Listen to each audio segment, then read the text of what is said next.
Hello నమస్తే, welcome to ANN Telugu morning news. ఈరోజు ప్రేక్షకులందరూ కూడా గుడ్ మార్నింగ్ చెప్తూ మన ఏఎన్ఎన్ తెలుగు మార్నింగ్ న్యూస్ని స్వాగతం పలుకుదాం. సో ముందుగా మనం మహాపత్రికతో ఈరోజు మన ఏఎన్ఎన్ మార్నింగ్ న్యూస్ని ప్రారంభిద్దాం.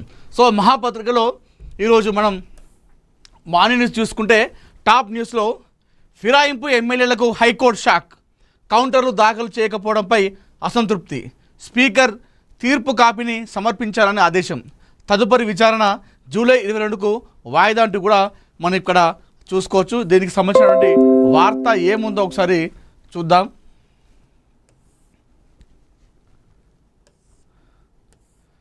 సో ఏదైతే ఈ ఫిరాయింపు ఉన్నారో ఎమ్మెల్యేలు వారిపైన ఇది గత కొన్ని నెలలుగా కూడా నడుస్తూ ఉంది ఈ పంచాయతీ.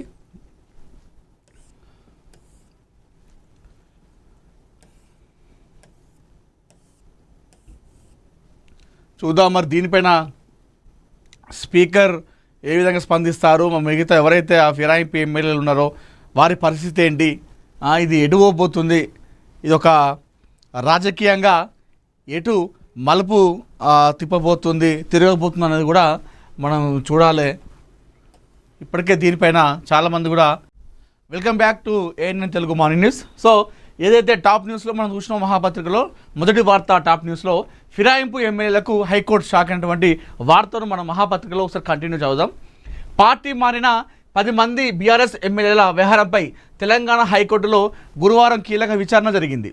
సదరు శాసనసభ్యులు పార్టీ ఫిరాయించలేదంటూ శాసనసభ స్పీకర్ ఇచ్చిన నిర్ణయాన్ని సవాల్ చేస్తూ దాఖలైన పిటిషన్లను న్యాయస్థానం విచారించింది.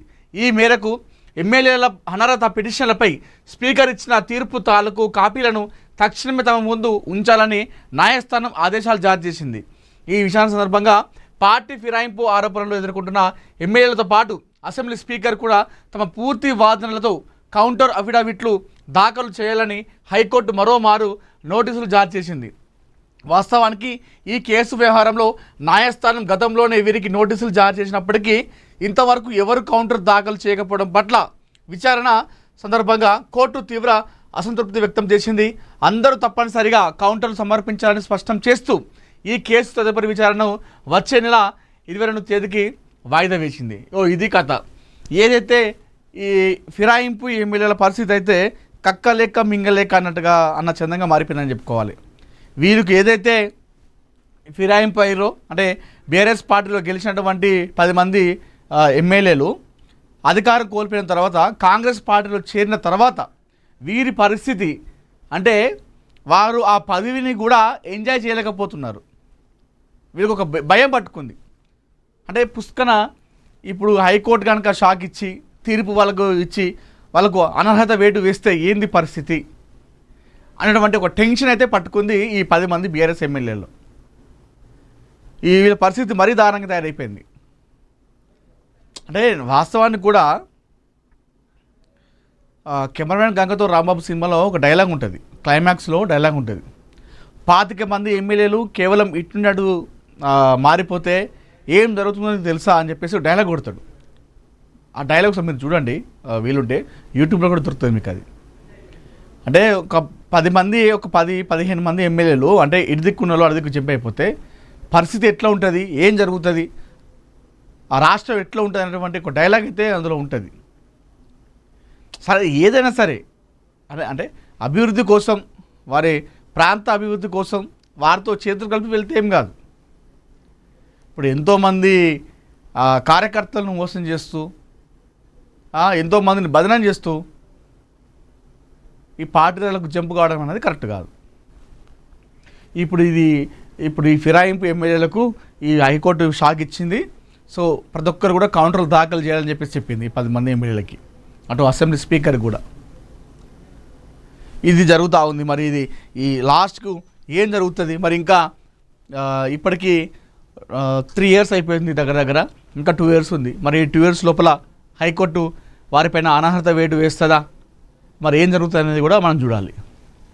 ఎందుకంటే గతంలో మనం చూసిన ధర్మపురిలో 9, 10, 15, 20 ఓట్లతో అక్కడ గతంలో బీఆర్ఎస్ ప్రభుత్వం ఉన్నప్పుడు కుప్పలేశ్వర్ గెలిచిండు. ఎవరిపైన? ప్రస్తుత మంత్రి ఉన్న అడ్లు లక్ష్మణ్ కుమార్ పైన. అయితే అది కరెక్ట్ కాదు అని చెప్పేసి ఆయన పిటిషన్ ఏదైతే కేసు వేసిండు, ఎవరు అడ్డు లక్ష్మణ్ కుమార్ కుప్పల ఈశ్వర్ పైన కేసు వేయడం జరిగింది. అంటే గెలిచింది నేనే అని చెప్పేసి అది కరెక్ట్ కాదు అని చెప్పేసి ఆయన వేసిండు. అయితే ఏమైంది, అధికారం కోల్పోయి అంటే 5 సంవత్సరాల వరకు ఆయన మంచిగా ఎమ్మెల్యే కొనసాగిండు, ఆయన పోరాటం చేసిండు ఆయన మీద. కానీ 5 సంవత్సరాల వరకు ఆ ప్రభుత్వం ఉన్నంత వరకు ఆయన ఎమ్మెల్యే కొనసాగిండు. ఎప్పుడైతే ప్రభుత్వం కోల్పోయాడో తర్వాత అడ్లు లక్ష్మణ్ కుమార్ గారికి ఆయనకు పాజిటివ్గా అనుకూలంగా కేసు వచ్చింది. అంటే అప్పటి వరకు ఆయనకు జరిగిపోయింది అన్యాయం. అయితే 5 సంవత్సరాలు పదవిలో ఆయన ఉన్నాడు, అప్పటి వరకు ఏం జరగలేదు కేసు విషయంలో. చూద్దాం మరి ఇది ఇంకొక 2 సంవత్సరాల వరకు ఇట్లా నడుచుకుంటూ పోతుందా కేసు. మరి ఈ 2 సంవత్సరాలలో ఏమన్నా అనర్హత వేటు పడే అవకాశం ఉందన్నది కూడా మనం చూడాలి. సరే, వీళ్ళ పరిస్థితి అయితే మరి దారుణంగా తయారైపోయింది. ఏంది అసలు పదవిని ఏం చేయలేకపోతున్నారు, ఎటు వెళ్ళినా కూడా ఇదే టెన్షన్ పట్టుకుంది వాళ్ళకి. బీజేపీ సభ్యత్వం ఉంటేనే భారత పౌరసత్వం అంటారా? విదేశాంగ శాఖ ప్రకటనపై ఎంపీ ఇక్కడ కామెంట్ చేయడం జరిగింది. అంటే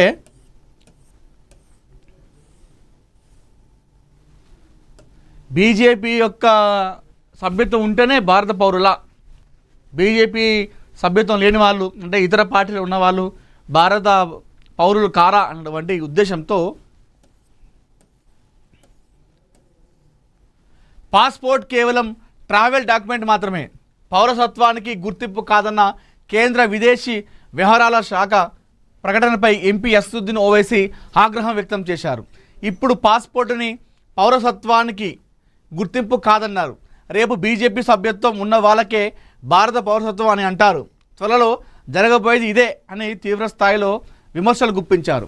కేంద్రంలోని బీజేపీ ప్రభుత్వం ఇష్టారాజ్యంగా పాలన సాగిస్తుందని ఆగ్రహం వ్యక్తం చేశారు. కేంద్రం నిర్ణయాలతో సామాన్య ప్రజలు తీవ్ర ఇబ్బందులు పడుతున్నారని ఆయన ఆవేదన వ్యక్తం చేశారు. బర్త్ సర్టిఫికేట్ కాదు, ఆధార్ కార్డు కాదు, ఇలా అన్నింటికీ ఏదో ఒక కారణం చెప్పి పని చేయదంటే భారత పౌరులమని గుర్తింపు కోసం ఏం చూపించాలని కేంద్రాన్ని నిలదీశారు. తాను చేసిందే చట్టం, చెప్పిందే వేదం అన్నట్టుగా మోడీ ప్రభుత్వం నిరంకుశంగా వ్యవహరించడం దుర్మార్గమని, ఇది దేశ ప్రజలను ఇబ్బందులు గురి చేస్తుందని అన్నారు. ఈ విషయంలో కేంద్రంపై ఎంఐఎం పోరాడుతుందని, భారత పౌరులని నిరూపించేందుకు ఏ డాక్యుమెంట్ చూపించాలో చెప్పాల్సిన బాధ్యత కేంద్రంపై ఉందన్నారు. 14వ పాస్పోర్ట్ సేవా దివస్ సందర్భంగా కేంద్ర విదేశీ వ్యవహారాల మంత్రిత్వ శాఖ పాస్పోర్ట్ పౌరసత్వం గుర్తింపుపై కీలక వ్యాఖ్యలు చేసింది. పాస్పోర్ట్ కేవలం ట్రావెలింగ్ డాక్యుమెంట్ మాత్రమే, పౌరసత్వానికి అది గుర్తింపు కాదని ప్రకటించింది. 1967 పాస్పోర్ట్ చట్టంలోని సెక్షన్ 20 ప్రకారం ప్రజా ప్రయోజనాల దృష్ట్యా అవసరమైతే కేంద్ర ప్రభుత్వం భారత పౌరుడు కాని వ్యక్తికి పాస్పోర్ట్ లేదా ప్రత్యేక ప్రయాణ పత్రాన్ని జారీ చేయొచ్చు. ఈ నిబంధననే పాస్పోర్ట్ను పౌరసత్వానికి సంపూర్ణ తుది గుర్తింపుగా పరిగణించలేమని సూచిస్తున్నది క్లారిటీ ఇచ్చేది. దీంతో దేశ పౌరులలో గందరగోళం, ఆందోళన రేకెత్తించిందన్నటువంటి విషయాన్ని కూడా మనం చూసుకోవచ్చు. అంటే కేంద్ర ప్రభుత్వం ఇట్లా జనాలని ఆగమనం చేస్తుంది.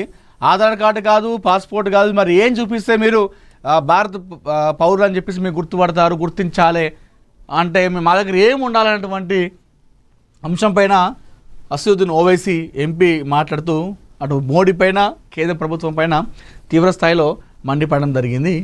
సో ఇది కథ.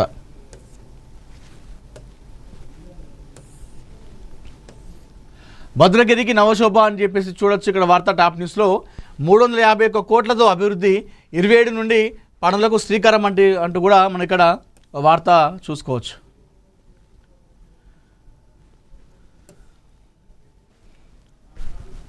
తెలంగాణలో ఎస్ఐఆర్ సర్వే ప్రక్రియ ప్రారంభం అంటూ కూడా మనం ఇక్కడ వార్త కూడా చూసుకోవచ్చు. దాంతో పాటుగా అవును నేను గుంపు మేస్త్రినే, నా గుంపులో ఉన్న వారంతా బాగా పనిచేస్తారు, రేవంత్ అన్న అని పిలిపించుకోవడమే నాకు ఇష్టం, మూసిని ప్రక్షాళన చేస్తుంటే నా కళ్ళలో కట్టెలు పెడుతున్నారు, నా కాళ్ళలో ఉద్యోగులకు బీమా ఎంయూల కార్యక్రమంలో సీఎం రేవంత్ రెడ్డి అంటూ కూడా మనం ఇక్కడ ఒక వార్త చూసుకోవచ్చు. సో ఏదైతే సోషల్ మీడియా ఓపెన్ చేస్తే చాలు రేవంత్ రెడ్డి ఎప్పుడైతే సీఎం అయ్యాడో ఆ సీఎం అయిన తర్వాత ఆయన పైన ప్రతిపక్షాలు గుంపు మేస్త్రి అని చెప్పేసి ట్రోల్స్ చేస్తూ ఉన్నారు. అంటే ఆయన పైన విమర్శలు చేస్తూ ట్రోలింగ్కి దిగడం జరిగింది పెద్ద స్థాయిలో. అంటే గుంపు మేస్త్రి అని చెప్పేసి ఏదో ఒక సందర్భంలో చెప్పిండు. అయితే దాన్ని ఒక సీఎం అంటే రాష్ట్రానికి గుంపు మేస్త్రి అని చెప్పేసి దాన్ని తీవ్ర స్థాయిలో మండిపడుతూ ట్రోలింగ్ దిగిన సందర్భంలో ఎస్ అవును నేను గుంపు మేస్త్రినే అని చెప్పేసి రేవంత్ రెడ్డి గారు చెప్పడం జరిగింది. అవును నేను గుంపు మేస్త్రినే, ఇప్పుడు ఇదంతా నా గుంపు, అంటే నా ఎమ్మెల్యేలు నా కేబినెట్ ఇదంతా నా గుంపు, లేకపోతే ప్రజలను చూపిస్తూ మీరంతా నా గుంపు, నేను దానికి మేస్త్రిని, తప్పేముందల్లా తప్పేముందని చెప్పేసి ఆయన ఆ వ్యాఖ్యలను సమర్థించుకున్నాడు. దీంతో మరి ట్రోలర్స్ దీన్ని మరి ఏ విధంగా రియాక్ట్ అవుతారో చూడాలి. రాష్ట్ర ప్రభుత్వానికి మంచి పేరు వచ్చిందంటే అది ఉద్యోగుల వల్లేనని విశ్వసిస్తున్నట్లు తెలంగాణ సీఎం రేవంత్ రెడ్డి అన్నారు. ప్రభుత్వం చేపట్టిన ప్రతి పథకం అమల్లో ఉద్యోగుల శ్రమ సేవ ఉందని చెప్పారు. కాంగ్రెస్ పార్టీ మరోసారి అధికారంలోకి వస్తే అది కూడా ఉద్యోగుల కృషితోనే అని నమ్ముతానన్నారు. ఉద్యోగుల పెన్షనర్ల ప్రమాద బీమా పథకానికి 14 బ్యాంకులతో ప్రభుత్వం ఎంఓయూలు కుదుర్చుకుంది. హైదరాబాద్ రవీంద్ర భారతిలో సీఎం రేవంత్ రెడ్డి సమక్షంలో ఈ కార్యక్రమం జరిగింది.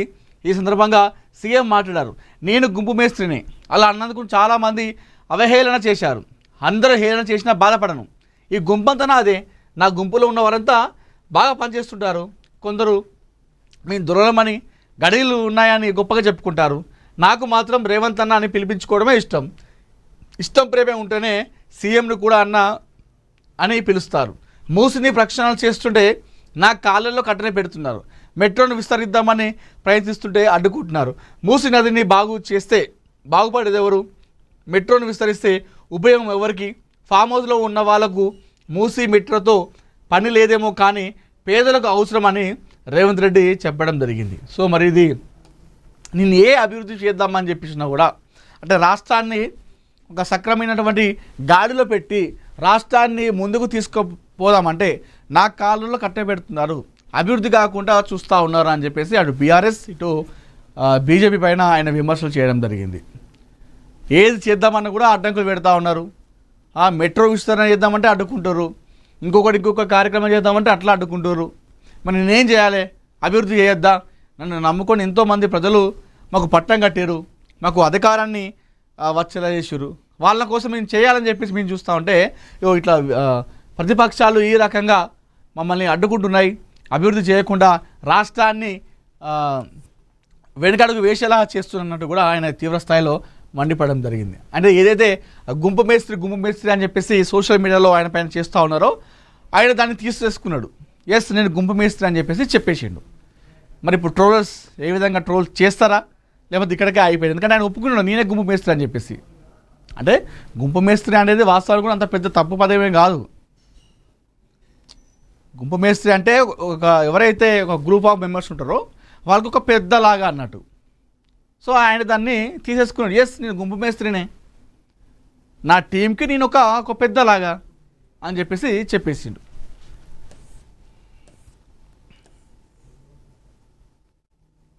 కేంద్ర మంత్రివర్గంలో సంచలనాలు, కూర్పు, ఫైనల్ ముహూర్తంపై చర్చ, రాష్ట్రపతితో కేంద్ర హోంశాఖ మంత్రి అమిత్ షా భేటీ, ఏపీ నుండి తెరపైకి సీఎం రమేష్, తెలంగాణ నుండి తెరపై ఇద్దరు అని చెప్పేసి మన ఇక్కడ వార్త చూసుకోవచ్చు. సో ఫైనల్గా వచ్చేసిందట ఏది కేబినెట్ విస్తరణ, కేంద్ర కేబినెట్లో మరి ఆంధ్రప్రదేశ్ నుండి సీఎం రమేష్ అట, తెలంగాణ నుండి మరి ఎవరు ఇద్దరు చూద్దాం. దేశ రాజధాని ఢిల్లీలో పొలిటికల్ హిట్ రాజుకుంది. కేంద్ర మంత్రివర్గ విస్తరణ ప్రక్షాళనపై గత కొంతకాలంగా జరుగుతున్న చర్చకు తెరదించనున్నారు. 2 రోజుల క్రితమే ప్రధానమంత్రి నరేంద్ర మోడీ రాష్ట్రపతి ద్రౌపది ముర్ముతో మర్యాదపూర్వకంగా సమావేశం కాగా గురువారం కేంద్ర హోంమంత్రి బీజేపీ అగ్రనేత అమిత్ షా గురువారం రాష్ట్రపతితో ఏకంగా భేటీ కావడం ఆసక్తికరంగా మారింది. మోడీ షా ద్వయం వరుసగా 2 రోజుల వ్యవధిలో రాష్ట్రపతిని కలవడం వెనుక కేబినెట్ పునర్వ్యవస్థరణకు సంబంధించిన కీలక అడుగులు ఉన్నాయన్న చర్చ హస్తిలో జోరుగా సాగుతుంది. ఈ ఏదైతే చర్చ ఇప్పుడు కాదు, గత కొన్ని నెలలుగా కూడా ఇదే సాగుతుంది. గత 1 మంత్ దగ్గర నెల కావస్తుంది. సో కేబినెట్ విస్తరణ దాంతోపాటు కూడా ప్రక్షాళనలు కూడా చేస్తున్నట్టుగా అయితే మనం చర్చ చూసినాము. అది నిజం కాబోతుంది. అయితే తెలుగు రాష్ట్రాలకు ఛాన్స్ ఇచ్చేటువంటి అవకాశంలో చూద్దాం. తెలుగు రాష్ట్రాలకు సంబంధించి కేంద్ర కేబినెట్లో కొందరికి ఛాన్స్ దక్కనుంది.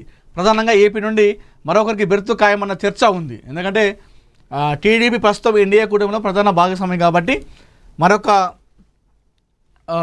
పర్సన్కి ఇచ్చేటువంటి అవకాశం ఉందట ఏపీ నుండి, అది కూడా కూటమి నుండి ఉన్నటువంటి వ్యక్తికి. అనకాపల్లి ఎంపీ సీఎం రమేష్ పేరు ప్రధానంగా వినబడుతుంది. టీడీపీకి కూడా మరో బెర్తు దక్కవచ్చని వేమిరెడ్డి ప్రభాకర్ రెడ్డి ఛాన్స్ ఉన్నదన్న చర్చ ఉంది. తెలంగాణకు సంబంధించి ఎంపీలందరూ ప్రయత్నాలు చేస్తుండగా ఈటల రాజేందర్, డీకే అరుణ, రంగనందర్ రావు పేర్లు ప్రముఖంగా వినబడుతున్నాయి. అనూహ్యంగా గౌడ నగేష్కు కూడా ఛాన్స్ దక్కవచ్చని వినబడుతుందట.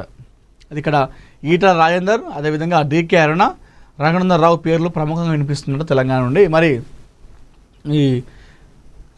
ధర్మపురి అరవింద్కి కేంద్ర క్యాబినెట్లో అన్నారు. నాకు తెలిసి ఆయన పేరు ఇక్కడ రాలేదు కాబట్టి అయితే ఈటల, డీకే అరుణ, రంగనందర్ రావు పేరు ప్రముఖంగా వినబడుతున్నాయి కేంద్ర క్యాబినెట్లో బెర్త్ కోసం. అయితే బీజేపీ స్టేట్ చీఫ్గా ధర్మపురి అరవింద్ ఉండేటువంటి అవకాశాలు అయితే మనకు ఇక్కడ కనిపిస్తూ ఉన్నాయి. చూద్దాం మరి ఏమవుతుంది, ఎటు జరుగుతుంది అన్నది. తుంగభద్రకు వైభవం. నిన్న ఇది ముగ్గురు సీఎంలు ఒకే ఫ్రేమ్లో మనం చూసినాము. ఇది చాలా ఒక మంచిగా అనిపించింది ఈ ఫోటో, ఈ విజువల్. ఒకే ఫ్రేమ్లో ముగ్గురు సీఎంలు. అంతర్రాష్ట్ర జలబాటలో సరికొత్త అధ్యాయం. వివాదాల వద్దు, పరిష్కారాల ముద్దన్న CM Revanth Reddy. Revanth dynamic CM. Chandrababu Naidu ప్రశంసలు. నిన్న నాకు తెలిసి అంటే మనకు తెలుసు రేవంత్ రెడ్డి గారు అదేవిధంగా చంద్రబాబు గారి మధ్య ఉన్నటువంటి ఆ బంధం అనుబంధం అనేది మనందరూ తెలిసిందే. సరే, ఆయన టీడీపీ పార్టీలో ఉన్నప్పుడు తెలంగాణలో టీడీపీ పార్టీకి భవిష్యత్తు లేనటువంటి ఉద్దేశంలో నేపథ్యంలో డైరెక్ట్గా రేవంత్ రెడ్డి గారే అక్కడికి వెళ్ళి సార్ ఇది పరిస్థితి అని చెప్పేసి ఆయన నేను పార్టీని వీడుతుందని చెప్పేసి కాంగ్రెస్ పార్టీకి రావడం జరిగింది. కాంగ్రెస్ పార్టీకి వచ్చిన తర్వాత కూడా ఎప్పుడు కూడా ఏనాడు కూడా ఒక్కరోజు కూడా ఆయన సీఎం చంద్రబాబు గారి పైన ఆయన ఎప్పుడు విమర్శలు చేయలేదు. ఎందుకంటే ఆయన దగ్గర ఆ కృతజ్ఞత భావం అనేది ఉంది అని చెప్పేసి చాలాసార్లు కూడా చెప్పడం జరిగింది. అంటే ఇది ఒక నిజానికి చాలా మంచి శుభ పరిణామం అని చెప్పుకోవాలి రాజకీయాలు ఇట్లాంటివి. ఎందుకంటే రాజకీయ భవిష్యత్తు ఇచ్చిన వాళ్ళను, రాజకీయ నీడ ఉన్న వాళ్ళని ఆ తర్వాత ఇష్టానుసారంగా తిట్టడం రాజకీయ కోసం అనేది చూసే వాళ్ళకు కూడా చాలా నీచంగా అనిపిస్తుంది. కానీ రేవంత్ రెడ్డి గారు అది ఆ లైన్ క్రాస్ చేసిండు. ఆ క్రాస్ చేసి ఆయన పక్క రాష్ట్రం సీఎం అయినప్పటికీ కూడా, ఆయన వేరే పార్టీ అయినప్పటికీ కూడా ఏ రోజు కూడా ఆయన పైన ఒక్క విమర్శ కూడా చేయలేదు రేవంత్ రెడ్డి గారు చంద్రబాబు గారి పైన. ఇది ఒక రాజకీయాల్లో ఇది చాలా మంచి శుభ పరిణామంగా మనం చెప్పుకోవచ్చు. అయితే నిన్న అసలు రేవంత్ రెడ్డి గారికి సీఎం చంద్రబాబు గారు మామూలు ఎలివేషన్ కాదు, ఒక డైనమిక్ లీడర్, డైనమిక్ సీఎం అని చెప్పేసి ఒక రేంజ్లో ఆయనని పొగిడిండు రేవంత్ రెడ్డి గారి గురించి సభాముఖంగా అందరూ చూస్తూ ఉండగా. మనందరూ తెలిసిందే ఆంధ్రప్రదేశ్లోనూ కూడా రేవంత్ రెడ్డి గారికి చాలామంది ఫ్యాన్స్ ఉన్నారు. ఏది గతంలో ఉన్నటువంటి ఏదైతే ఆయన గత పార్టీ ఉందో టీడీపీ పార్టీలో ఉన్న వాళ్ళు చాలామంది కూడా ఆయనకు అభిమానులు ఉన్నారు. ఇప్పటికి కూడా అభిమానిస్తారు. ఎందుకంటే వారి నాయకుడిని, టీడీపీ అధినేతలను ఎప్పుడు కూడా ఒక మాట అనకుండా పార్టీ చేంజ్ అయినప్పటికీ కూడా ఆ విమర్శలు వచ్చేటువంటి నేపథ్యంలో కూడా ఆయన ఎప్పుడు కూడా విమర్శలు చేయకపోవడం పట్ల టీడీపీ సానుభూతి పరులు, టీడీపీ కార్యకర్తలు, చంద్రబాబు అనుచరులు, అభిమానులు అందరూ కూడా రేవంత్ రెడ్డి గారిని కూడా ఇష్టపడతారు చాలా. సో నిన్న ఆయన గురించి మాట్లాడుతూ Revanth Reddy dynamic CM, super అని చెప్పేసి చెప్పడం జరిగింది. అయితే నిన్న ఒకే ఫ్రేమ్లో ముగ్గురు సీఎంలు, అటు కర్ణాటక సీఎం డీకే శివకుమార్, ఆంధ్రప్రదేశ్ సీఎం చంద్రబాబు నాయుడు గారు, అదేవిధంగా రేవంత్ రెడ్డి గారు తెలంగాణ సీఎం, ముగ్గురు కూడా ఒకే దగ్గర కనిపించడం జరిగింది. వారితో పాటుగా ఆ కూటమిలో ఉన్నటువంటి మంత్రులు, అదేవిధంగా రేవంత్ రెడ్డి టీం, ఇక్కడ కేబినెట్ తెలంగాణ కేబినెట్ మంత్రులు, అదేవిధంగా కర్ణాటక ఉన్నటువంటి మంత్రులు కూడా అక్కడ హాజరు కావడం జరిగింది. సో తుంగభద్రకు అంటే ఏదైతే అంతర్రాష్ట్ర జలం ఉందో దానిపైన గొడవలు వద్దు, మనం మంచిగా సాఫీగా ముందుకు వెళ్దాం, గొడవలు లేకుండా ఏ ఒక్క రాష్ట్రానికి కూడా అన్యాయం జరగకుండా అందరూ సమన్యాయంగా వెళ్దాం అని చెప్పేసి చెప్పడం జరిగింది. పరిష్కారాల ముద్దు, వివాదాల వద్ద అని చెప్పేసి ఈ నినాదంతో వాళ్ళు నిన్న మీటింగ్ అనేది చాలా ఆద్యంతం చూసే వాళ్ళందరూ కూడా చాలా మంచిగా అనిపించింది. రామకృష్ణరావుకు కీలక బాధ్యతలు అని చెప్పేసి వార్త మనం చూసుకోవచ్చు. ఇన్వెస్ట్ తెలంగాణ ఎండిగా ప్రస్తుత సిఎస్ ఈ నెల 30న పదవి విరమణ చేయనున్న రాష్ట్ర ప్రధాన కార్యదర్శి అని చెప్పేసి కూడా మన ఇక్కడ వార్త చూసుకోవచ్చు. అయితే ఈసారి పంచముఖ రూపంలో ఖైరతాబాద్ మహాగణపతి అని చెప్పేసి మనం వార్త చూస్తున్నాము. సో మనకు తెలుసు గణపతి వచ్చిందంటే 2 తెలుగు రాష్ట్రాల ప్రజలు మొత్తం కూడా అందరి దృష్టి మన ఖైరతాబాద్ వినాయకుడి పైన పడుతుంది. ఎందుకంటే దేశ చరిత్రలోనే ఖైరతాబాద్ గణపతి అంత హైటు గణపతులు పెట్టడము ఇది ఆనవాయితీగా ఆచరణగా వస్తున్నటువంటి నేపథ్యంలో అంటే ప్రతి ఏటా కూడా గత కొన్ని దశాబ్దాలుగా వాళ్ళు పెడతా ఉన్నారు. అయితే ప్రతి సంవత్సరం కూడా ఒక ఆకారంతో గణపతిని తయారు చేస్తూ ఉంటారు. అదే ఈసారి పంచముఖ అవతారంలో మనకు కనిపించబోతున్నాడు గణనాథుడు, ఖైరతాబాద్ గణనాథుడు అని చెప్పేసి ఇక్కడ వార్త చూస్తున్నాం. ఇప్పటికే ఇంకా టైం ఉంది, కానీ ఖైరతాబాద్ గణపతిని ఒక 100-150 రోజుల ముందు నుండే వాళ్ళు తయారు చేయడం జరుగుతుంది. ఎందుకంటే అంత భారీ విగ్రహం కాబట్టి కొన్ని వందల మంది టీం పనిచేస్తారు. పొద్దున్న మొదలు పెడితే, ఎందుకంటే మళ్ళీ ఇప్పుడు వర్షాకాలంలో అంత పెద్ద గణనాథుడిని తయారు చేయడం అనేది ఒక టాస్క్, కానీ దానికి ఒక రిస్క్ అని చెప్పుకోవాలి. ఆ రిస్క్ చేసి మరి వాళ్ళు విగ్రహాన్ని తయారు చేయడం జరుగుతుంది. సో ఆల్రెడీ పనులు కూడా ప్రారంభమైపోయినాయి. ఇది ఈసారి ఈ ఆకారంలో మనకు గణనాథుడు ఉండబోతున్నాడు ఖైరతాబాద్లో.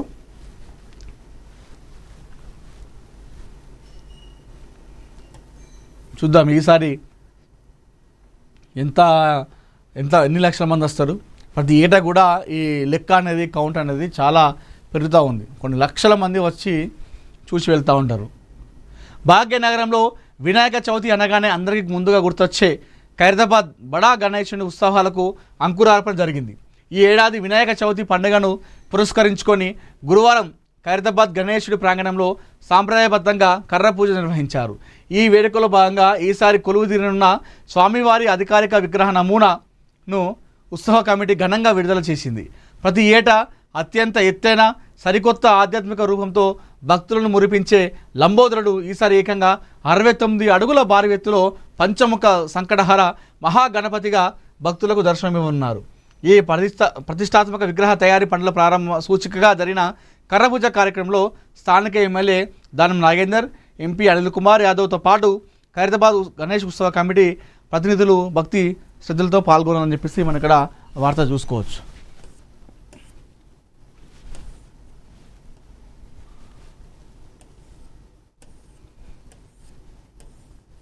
లక్షల మంది వస్తారు. దేశం నుండి నలుమూలల ఇతర రాష్ట్రాల నుండి వచ్చి కూడా గణపతిని చూసి వెళ్తారు. విదేశాల నుండి కూడా చాలామంది వస్తారు కదా, వారికి ఇన్ఫర్మేషన్ తెలుస్తుంది, వాళ్ళు కూడా ఇక్కడికి వచ్చి చూసిపోతారు. చాలామంది విదేశీయులు కూడా అంతా చాలా ఫేమస్ అని చెప్పుకోవాలి మన ఖైరతాబాద్ గణపతి.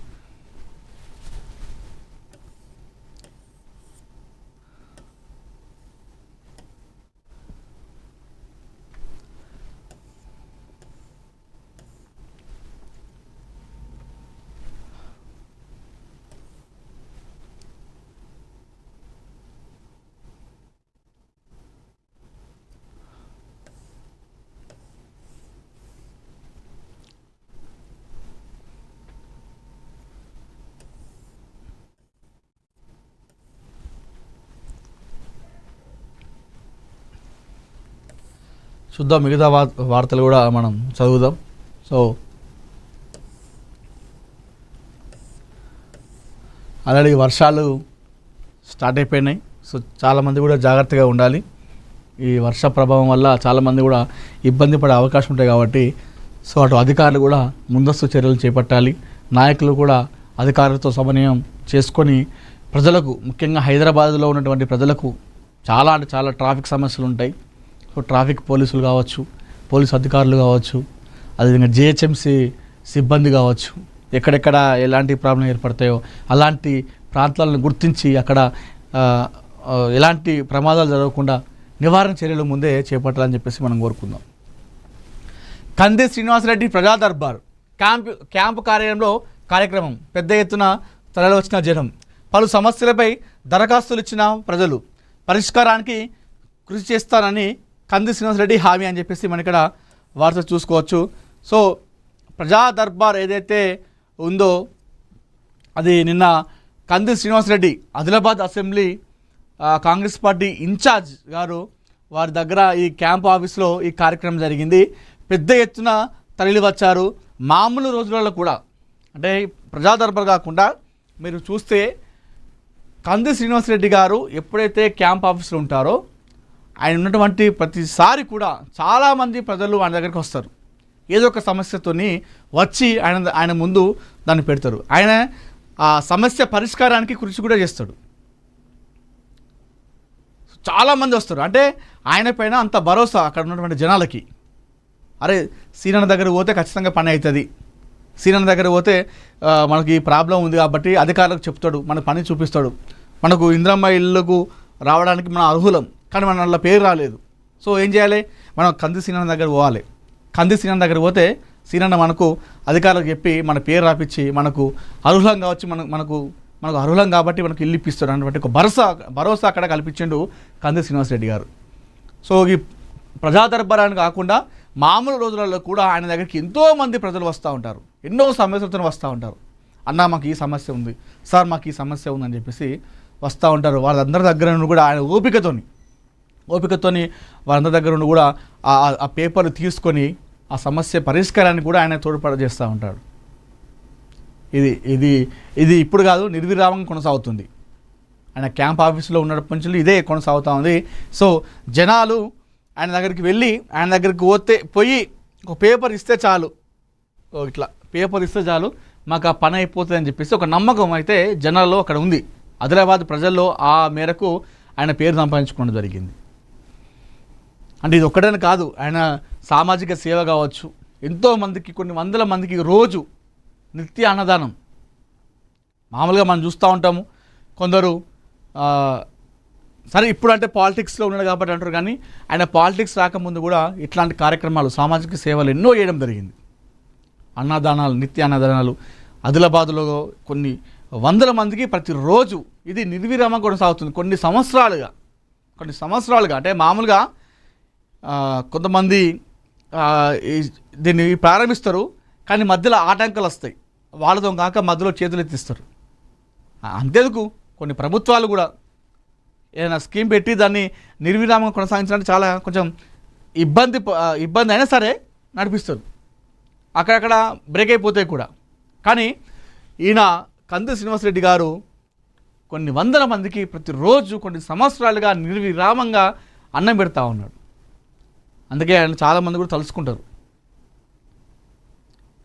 అందుకే ఆదిలాబాద్ అసెంబ్లీ ఏదైతే అక్కడ కాన్స్టిట్యున్సీ ఉందో ఆ పరిధిలో ఉన్నటువంటి చాలామంది కూడా ఓన్లీ కేవలం కాంగ్రెస్ కార్యకర్తలు, కాంగ్రెస్ క్యాడర్ కాదు, సామాన్య ప్రజలు కూడా, బీఆర్ఎస్ కార్యకర్త అయినా బీజేపీ కార్యకర్త అయినా, అంటే ప్రజలు ఆయన అసెంబ్లీ కాన్స్టిట్యున్సీలో ఎవరైనా సరే, అది పార్టీ అని చూడండి, అరే నా అసెంబ్లీ కాన్స్టిట్యున్సీ బిడ్డ నా దగ్గరికి వచ్చిండు సమస్య అని చెప్పేసి దాన్ని తీసుకుంటాడు. ఆ పేపర్ తీసుకొని చదివి ఆ సమస్య పరిష్కారానికి కృషి చేస్తాడు కంది శ్రీనివాసరెడ్డి గారు. ఈ విషయంలో ఆయన ఎప్పుడు కూడా ముందుంటారు. సో ఏదైతే నిన్న ప్రజా దర్బార్ కార్యక్రమం జరిగిందో ఆ కార్యక్రమంలో చాలామంది ప్రజలు వచ్చారు, ఆయనకు రిప్రజెంటేటివ్ ఇచ్చారు, తీసుకున్నారు. వాళ్ళన్నీ కూడా సమస్యకి పరిష్కారం చేస్తా అని చెప్పేసి కూడా ఆయన వారికి భరోసా కూడా ఇవ్వడం జరిగింది.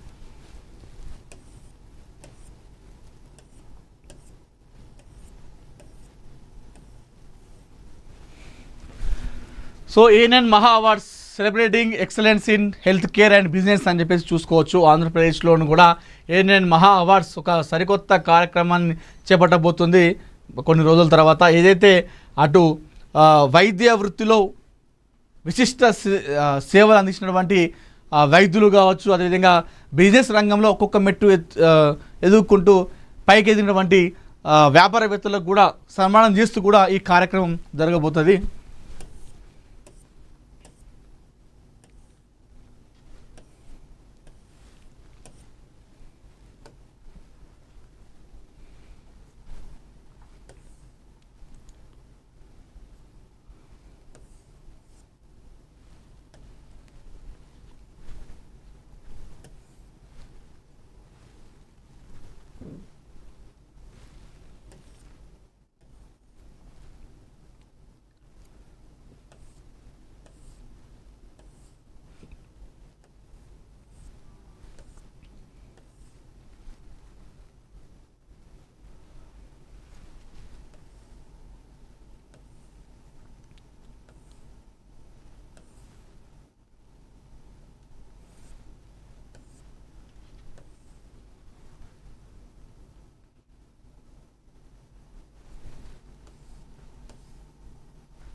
పాలకుర్తి మాజీ సర్పంచ్ ఆసం లింగయ్య కుటుంబాన్ని పరామర్శించిన ఎమ్మెల్యే రాజ్ ఠాకూర్ అని చెప్పేసి కూడా మనం ఇక్కడ వార్త చూసుకోవచ్చు.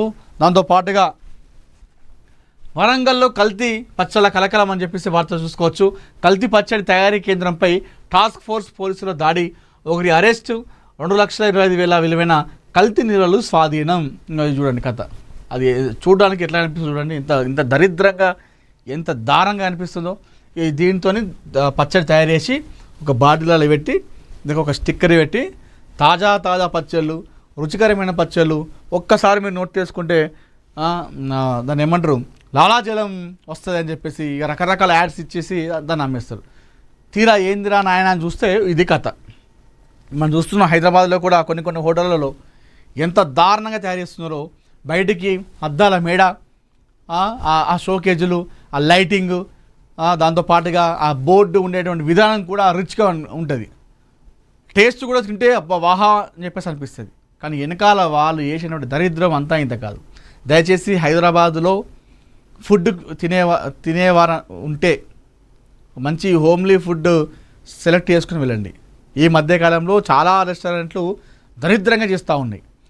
ప్రజల ప్రాణాలతో చెలగాటమాడుతున్నాయి కొన్ని రెస్టారెంట్లు కావచ్చు, హోటళ్ళు కావచ్చు. వారు ఏమైనా కానీ మాకు డబ్బులు వస్తున్నాయా లేదా అనేది చూస్తున్నారు చాలామంది వ్యాపారవేత్తలు. ఏదో ఇన్స్టాగ్రామ్లో ఒక వీడియో వచ్చిందని చెప్పేసి, ఒక యాడ్ వచ్చిందని చెప్పేసి, లేకపోతే ఆ చూపించే విధానం ఏదైతే ఆ ఇన్ఫ్లుయెన్సర్ చూపిస్తాడో వీడియో, స్పైసీగా చికెన్ 65 చూపించే విధానం కావచ్చు, ఆ బిర్యానీ ఆ మండిని చూపించే విధానం స్టైలిష్గా చూపిస్తాడు. అది మనం చూసేసరికి బా ఏం మనం ఉందా అని చెప్పేసి అనుకుంటాం. అది చూసి మనం పోయి తింటాం మోసపోయి. ఆ వెనకాల చేసేటువంటి తతంగం, ఆ లోపల క్లీన్నెస్ ఉండదు, ఒక కథ ఉండదు. ఆ కుళ్ళిపోయిన చికెన్, అది ఆ ఉల్లిగడ్డలు కూడా కుళ్ళిపోయినాయి, ఆ టమాటాలు కూడా కుళ్ళిపోయినాయి, అన్నీ కుళ్ళిపోయినాయి వేసి లాస్ట్కి వేసి దానికి ఒక పేరు పెట్టి మనకు అక్కడ మన ముఖం మీద వారుతాడు. మనం దాన్ని లోటలు వేసుకుంటా ఊరించుకుంటూ తింటాం. తిని ఆరోగ్యాన్ని ఓగొట్టుకొని మనకి ఎదురుగా మనకి పైసలు ఇచ్చేసి వెళ్ళిపోతాం. ఇది జరుగుతూ ఉంది. ఎక్లాస్పూర్లో ఘనంగా ఇందిరమ్మ గృహప్రవేశం అని చెప్పేసి వార్త చూసుకోవచ్చు. సహచర ఉద్యోగి కుటుంబానికి అండగా అగ్రిటెక్ అని చెప్పేసి చూసుకోవచ్చు. 1,00,000 ఉద్యోగి కుటుంబానికి అందజేసిన అధినేత అని చెప్పేసి కూడా మనం ఇక్కడ వార్త చూసుకోవచ్చు. మెటీరియల్ గేట్ వద్ద ప్రమాద ఛాయలు అని చెప్పేసి చూసుకోవచ్చు. ఇక్కడ రోడ్డు ఉన్నటువంటి పరిస్థితి కూడా మనం చూసుకోవచ్చు. పెద్దపల్లి జిల్లాలో రామగుండం కాన్స్టిట్యున్సీలో ఎన్టీపీసీ మెటీరియల్ గేట్ దగ్గర ఉన్నటువంటి సిచ్యువేషన్ మరీ దారుణంగా ఉంటుంది. ఇది ఎప్పుడు ప్రమాదాలకు కేర్ ఆఫ్ అడ్రస్గా చెప్పుకోవచ్చు. అది సమగ్ర గ్రామాభివృద్ధికి అధికారులు సమన్వయంతో కృషి చేయాలని చెప్పేసి జిల్లా కలెక్టర్ అంకిత్ భద్రాద్రి చెప్పడం జరిగింది. మత్తు పదార్థాలకు దూరంగా ఉండాలని చెప్పేసి ఇక్కడ వార్త కూడా మనం చూసుకోవచ్చు. ఎస్ఐఆర్ పరిశీలించిన చైర్పర్సన్ శ్రీవాణి అని చెప్పేసి కూడా మనం ఇక్కడ వార్త చూసుకోవచ్చు. ఏదైతే ఇప్పుడు ఎస్ఐఆర్ పైన అధికారులు, కలెక్టర్లు, గ్రామ పంచాయతీ సిబ్బంది కాంచులు అందరూ కూడా సమన్వయంతో ముందుకెళ్తా ఉన్నారు ఓటర్ ప్రక్రియ విషయం పైన. ఓటరు జాబితా సవరణను సద్వినియోగం చేసుకోండి అని చెప్పేసి ఇక్కడ మనం చూస్తూ ఉన్నాము. సో అధికారులు మొత్తం కూడా దీనిపైన ఎస్ఐఆర్ పైన పడ్డారు, ఓటర్ జాబితా పైన పడడం జరిగింది. ఇది ఒక ప్రతిష్టాత్మకంగా తీసుకుంది కేంద్ర ప్రభుత్వం. దానిలో భాగంగానే అన్ని రాష్ట్రాల అధికారులు ఈ ఎస్ఐఆర్ పైన, ఈ ఓటర్ జాబితా ప్రక్రియ అవుతుందో దానిపైన సీరియస్నెస్గా తీసుకోవడం జరిగింది. ప్రతి ఒక్కరు కలెక్టర్ కూడా దగ్గరికి వెళ్ళి అధికారుల దగ్గరికి వెళ్ళి చెప్పడము, సిబ్బందికి చెప్పడము, సో అవగాహన కల్పించడం అనేది కూడా, అంటే ఓటు బాధ్యత అనేది వివరిస్తూ ఖచ్చితంగా ఓటు అనేది వినియోగించుకోవాలి, ఓటు హక్కు ఉన్న ప్రతి వారు కూడా ఓటర్ కార్డు చేసుకోవాలని చెప్పేసి ఈ అవగాహన కల్పిస్తూ ముందుకెళ్తూ ఉన్నారు.